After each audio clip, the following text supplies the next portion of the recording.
You're walking across the room when thump. Oscar suddenly drops right across your path, rolls onto his back, and looks up at you, waiting. He could lie down anywhere, but he chooses the exact spot where you're about to step.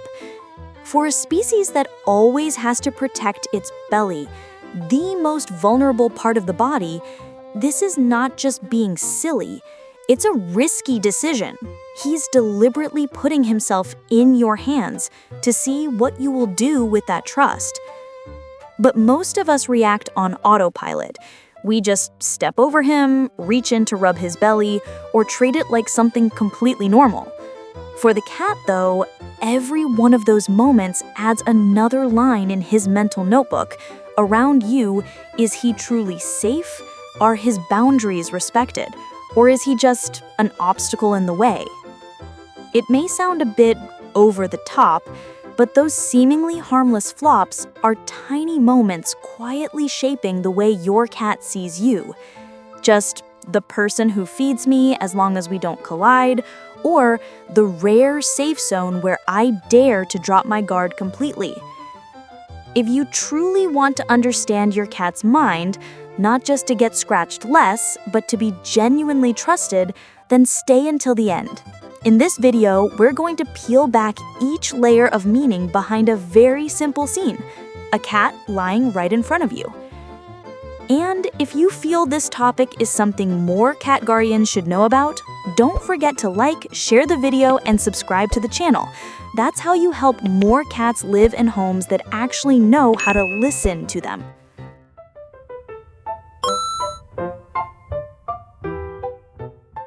Before we dive into each type of flop, there's one thing you need to accept honestly. Every flop is a clear message, not a random just-for-fun behavior. A typical cat has two big concerns, being a predator and being prey. That means they always have to keep their body in a ready state, belly protected, legs tucked in, constantly looking, listening, sniffing to react quickly if something feels off. With a survival brain like that, choosing to lie down with their belly exposed right in your path or roll to the side and stretch out next to you is never an unconscious act. Each flop style is a different sentence. Some say, "I trust you," some say, "Look at me," some say, "Play with me," and some say, "I'm not okay, could you pay a little attention?" We often make the mistake of lumping them all into one. If we see a cat exposing their belly, we automatically assume they want a belly rub. If they lie blocking our path, we label them silly, doesn't know how to get out of the way. If they slam themselves onto the floor, we call it goofy drama. For the cat, though, every tiny detail is part of a language. Where they lie, how close or far from you, how much belly is turned up, whether the body is soft or tense, eyes half closed or wide open, tail still or flicking fast. All of it comes together as the answer to one single question in their mind. Near you, how much can I let go and still be safe? And you are answering that question every day. You just don't realize it. The way you respond to each flop, stepping over, nudging them aside, rushing in to pet, or treat it like something completely normal, is your reply, repeated day after day, quietly deciding in your cat's mind whether you are a safe zone or something that must always be watched carefully. In the next parts, we'll separate each flop type: social flop, belly trap, blocking your path, side stretch next to you, sudden flop. So you can clearly see each style is a different sentence, and just by slightly adjusting your response, the whole relationship can shift direction.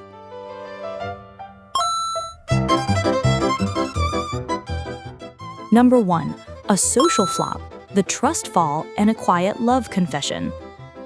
A very familiar scene. You've just stepped into the room, Oscar glances at you and then collapses right in front of your feet. Tilts his belly slightly, legs loose, eyes half closed. No meowing, no begging, just quietly performing there.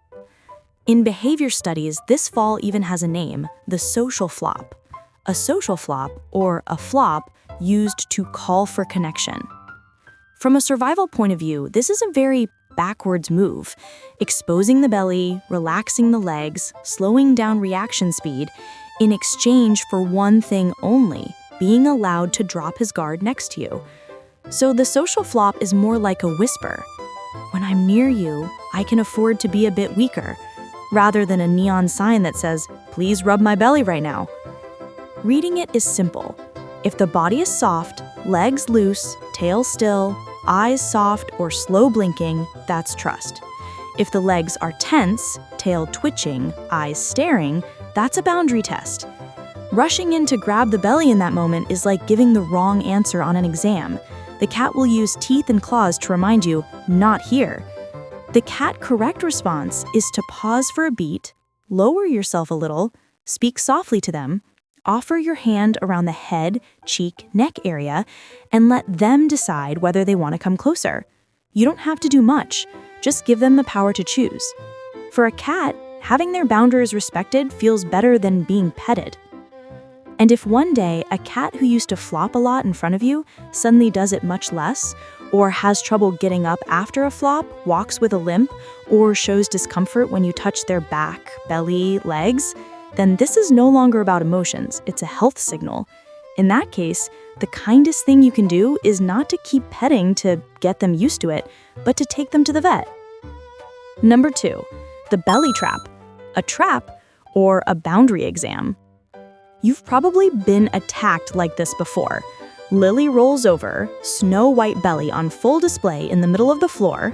You reach in to stroke it a few times and then, clunk! Her back legs clamp down, teeth touch skin, claws start raking nonstop. You jump, wait, you showed me my belly, why are you biting? So humans called that scene the belly trap. It sounds funny, but from the cat's point of view, the story is much more subtle. Showing the belly is always exposing a weak point. No cat does it without thinking. Some use it as part of a wrestling game. Rolling over, hugging your arm, bunny kicking with the hind legs, biting lightly then letting go, that's cat wrestling, not malice.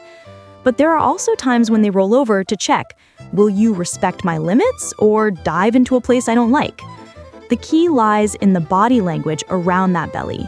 If the eyes are bright, pupils round, tail flicking, legs moving a lot, that's play mode. You can let them wrestle your hand a little, but always stop before they have to increase the force. If the ears are slightly flattened, tail whipping quickly, body tense, eyes staring, then the belly is more like a minefield. Touch it and you trigger a defensive reflex, not because they hate you, but because you failed the test. The smartest way to behave is don't treat every exposed belly as an invitation. Start at the head, cheeks, neck. Watch the tail, belly muscles, and eyes. The moment you see them tighten up, tail twitch slightly, stop. When you give your cat the feeling, I can show my belly and this person won't take advantage, their trust thickens very quickly. On the other hand, if every time a belly appears, you launch your hand like a habit, you'll eventually end up with a cat who rarely dares to show their belly around you. And remember, if a cat who used to tolerate belly touches suddenly becomes very sensitive, cranky, growls, or bites hard whenever you get near that area, especially if they also keep licking one spot, move stiffly, or seem awkward walking, don't blame it all on a moody personality. It could be abdominal pain, internal issues, spinal or joint pain, and needs a vet check, not training to get used to it. Number 3, side stretch. Stretching out next to you as a discreet compliment. Sometimes Travis doesn't block your path or expose his belly in the middle of the room. He just quietly walks over to you, gently rolls onto his side, and stretches out. His back opens, legs extend, breathing is steady, eyes half closed. He's not demanding anything, not putting on a show, just choosing to lie near you and let his body completely relax. For a species that always has to be ready to spring up, that posture is a very polite compliment. You're calm enough that I feel safe sleeping next to you. The best way to respond is not to rush in and pet him all over, but to slow your own rhythm down. Less noise, milder movements, maybe offer your hand for him to sniff and then lightly stroke his head, neck, or shoulders if he chooses to come closer. And if he simply lies there, breathing steadily, keeping a bit of distance, accept that sometimes just being allowed to sleep peacefully next to you is already enough.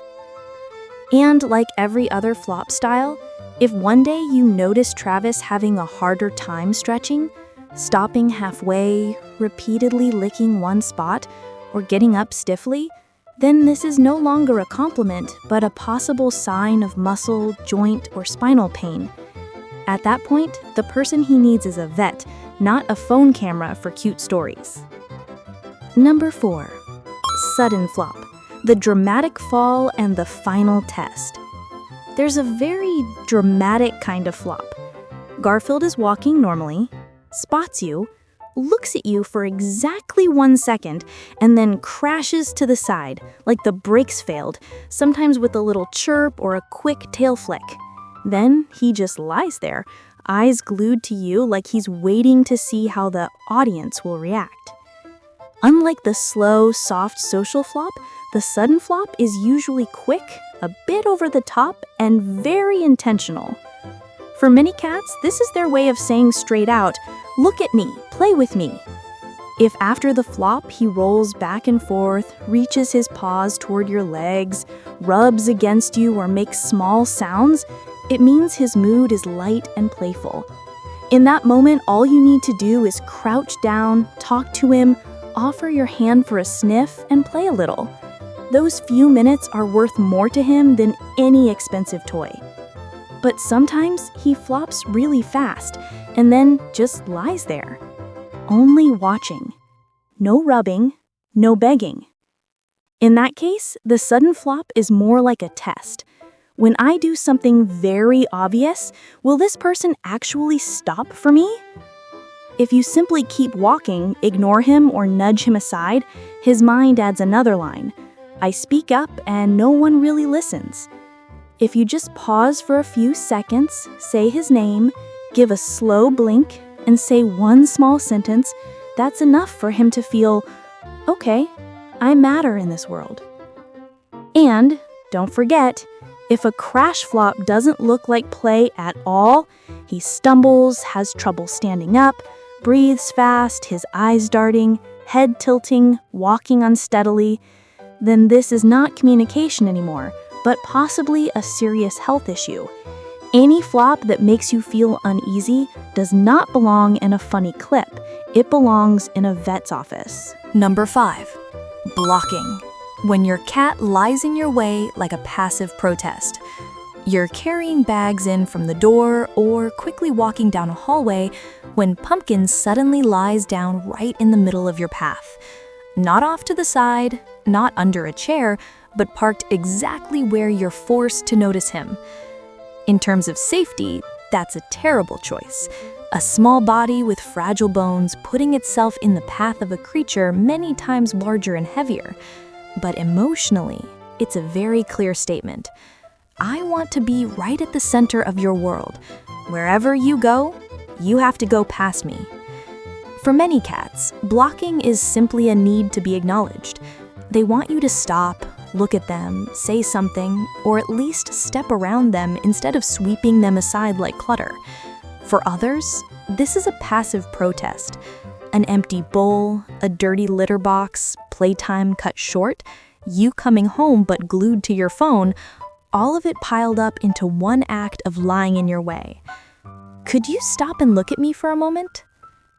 How you react shapes a lot in your cat's mind.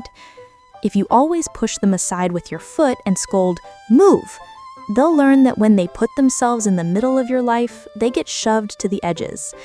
If you slow down, say their name, touch their head gently, or simply step around them so you don't hurt them, they'll record, "Here, my presence is taken into account." However, not every blocking move is cute. If your cat is lying in front of the litter box, bathroom door, or the path to food and water, combined with meowing, digging at the floor, going in and out of the box repeatedly but peeing very little or not at all, That could be a sign of stress, territorial conflict, or urinary problems. That's a situation that calls for a vet visit, not just comfort and petting. Number 6. Contact flop. When your cat turns you into a living pillow. You sit down on a chair, and Felix climbs into your lap, flops down with a thud, and stakes his claim. You lie on the sofa, and Felix walks onto your chest or stomach and presses his body tightly against you. You get up from your seat, leave for a bit, and when you come back, he's flopped exactly where you were sitting, or on your clothes, blanket, laptop, or backpack.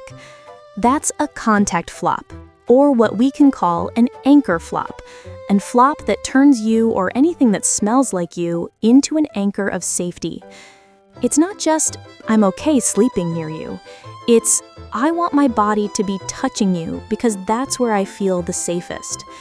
Emotionally, it's a level above the side stretch.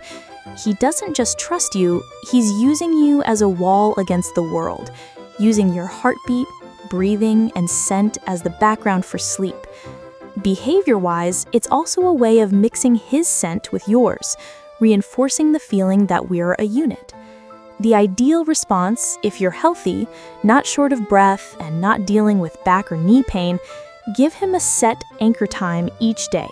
Maybe in the evening, sit still for 15 to 20 minutes and let him lie on your lap or pressed against you. It's both cuddling and reset time for both of you. When you need to get up, don't shove him off. Gently support his body, move him to a soft spot nearby, a pillow, blanket, or chair that still smells like you, say something to him, and then leave. In some cases, you'll need to limit contact flops for your own safety, sleeping on the chest of someone with heart disease, asthma, or insomnia, or for his, lying on a hot laptop, near the stove, or at the edge of a high bed. In those situations, the rule is still relocate, don't yank. Offer him a safer copy of you, a pillow, blanket, or old t-shirt that smells like you, so he can flop on that instead. One red flag to remember. If a previously independent cat suddenly becomes clingy, constantly tries to climb on you, gets upset when you leave, vocalizes more, eats and sleeps irregularly, hides from strangers but clings tightly to you, this may be a sign of anxiety, stress, changes in the household, a new cat, new person, noise, disrupted routines, or even that he's feeling unwell and using you as a life raft. When an anchor flop shifts from adorable to desperate, it's time to re-examine both his environment and his health, and consider talking to a vet or behavior professional.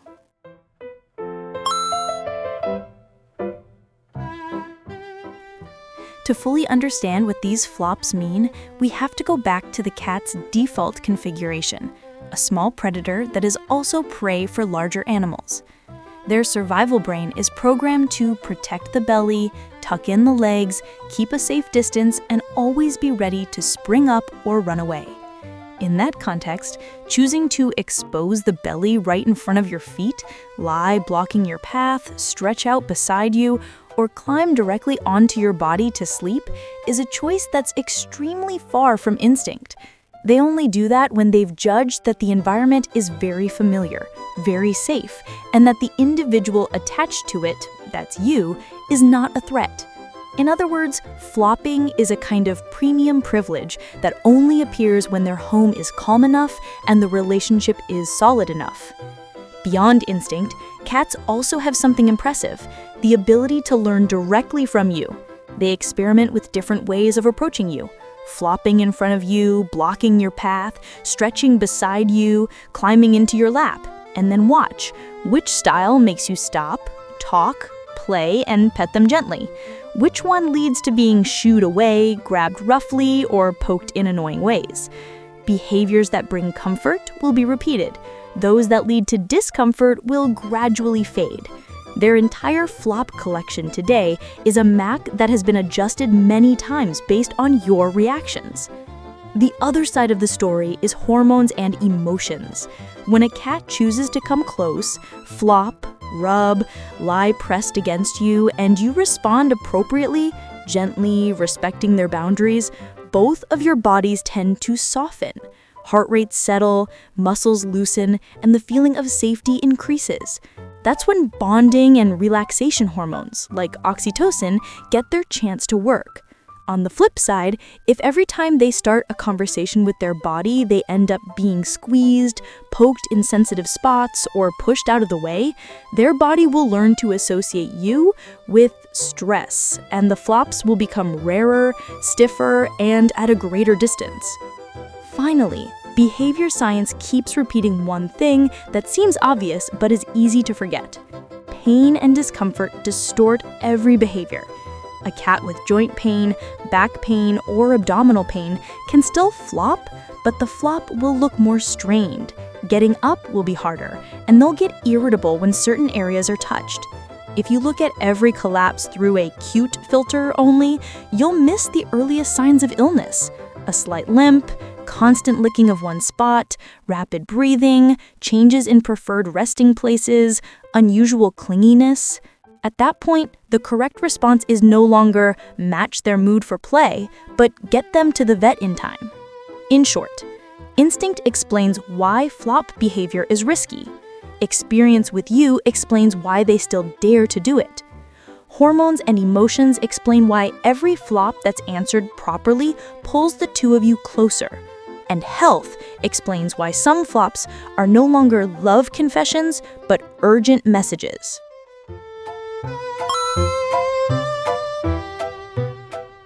Quick recap. Most problems between humans and cats don't come from the flop itself, but from the way we misread it. The most common misunderstanding, exposed belly, means please rub my belly. For a cat, showing their belly in front of you usually means I'm dropping my guard in front of you, not this is a toy for your hands. Every time you dive straight for the belly on reflex, you're teaching them, whenever I reveal a weak spot, my boundaries will be crossed. Over time, they'll flop farther away, stiffer, or only flop when you're not around. Second misunderstanding, the belly trap is just a mean little trick cats use to fool people. Most belly traps are either play that went too far or a protective reflex when you've pushed past their limit. They already gave warnings with tail, ears, and eyes. We didn't pay attention, so teeth and claws had to speak up. Third misunderstanding, lying in the way means the cat is dumb and doesn't know how to move. In reality, it's their way of placing themselves in the center of your path, forcing you to account for their presence, sometimes to ask for attention, sometimes as a protest over an empty bowl, a dirty litter box, or you being too busy. The three biggest mistakes humans make. Our hands are always faster than our eyes. We see a flop and immediately reach out, without giving the cat a beat to finish the sentence with their body. Using our feet to clear the way, nudging, flicking, or lightly kicking them aside when they lie in our path, teaching them that when I show up on purpose, my body gets pushed away. Treating every strange flop as cute content for a story, when some are actually signs of poor health. The fix can be summed up in a very simple 3-second checklist. Every time your cat flops in front of you, look at eyes, tail, legs. Soft eyes, slow blinks, they're relaxed and ready to connect. Tail still or gently twitching, safe. Tail whipping hard, stop. Legs loose, trust. Legs tucked tight to the belly, boundary, don't push. Red flags to remember. A cat who used to flop often and show their belly suddenly hides more, withdraws, and hardly flops at all, may be stressed or no longer feels safe with their environment or your interactions. After a flop, getting up is difficult. They limp, keep licking one spot, breathe fast, or react unusually aggressively when you touch their back, belly, or legs. These are illness signals, not personality. They should see a vet as soon as possible. Lying in front of the litter box, bathroom door, or path to the toilet area, combined with going in and out of the box repeatedly while peeing very little or not at all, treat this as an emergency and check for urinary issues immediately. From the moment you stop seeing a flop as just a belly rub opportunity and start treating it as a question that deserves a thoughtful answer, the relationship between you and that cat lying in your way will change color very quickly.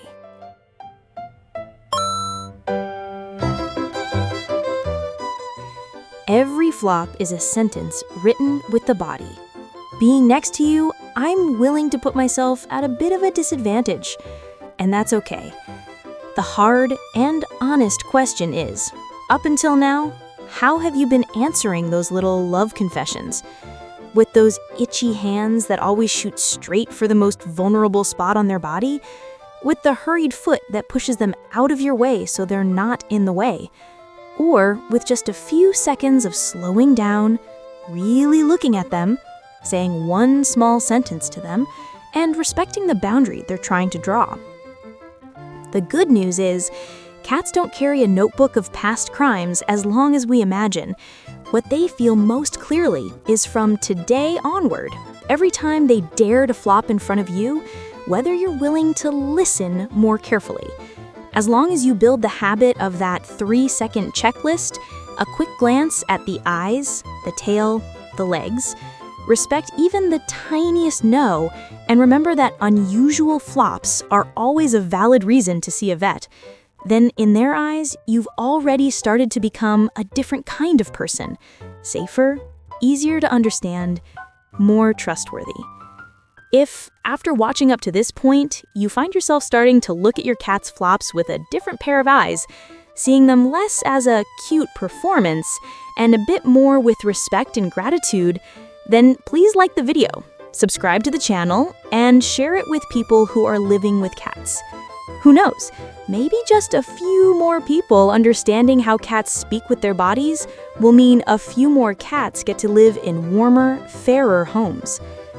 And before you move on to another video, tell me in the comments, which flop style does your cat do the most?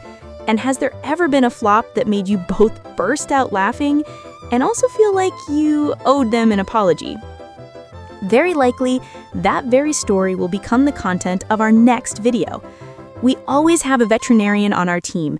You can absolutely leave a comment describing the symptoms in detail, and we'll do our best to take a look and add another perspective for you to consider. In urgent situations, don't wait for anyone to reply. The kindest way to love them is to take your cat to the clinic immediately.